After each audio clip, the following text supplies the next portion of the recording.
في التسعينات كان في شركة اسمها بلوك باستر، كانت أكبر شركة لتأجير الأفلام في العالم وكان عندها فروع بالآلافات، والناس كانت بتروح تأجر منها الأفلام وتتفرج عليها في البيت. سنة 2000 كان في شاب اسمه ريد هاستنجر كان عامل شركة صغيرة اسمها نتفليكس، وكان بيشتغل برضه في تأجير الأفلام بس بطريقة مختلفة شوية. كانت الناس بتطلب الأفلام منه أونلاين وهو بيبعتها لهم على البريد.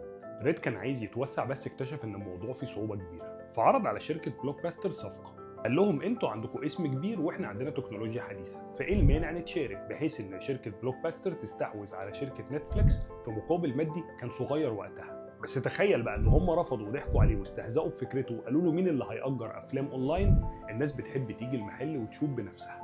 وده كان واحد من اغبى القرارات اللي اتخذت في تاريخ البيزنس. نتفليكس فضلت تطور نفسها وسنه 2007 بقت اول منصه بتخلي الناس تشوف الافلام اونلاين.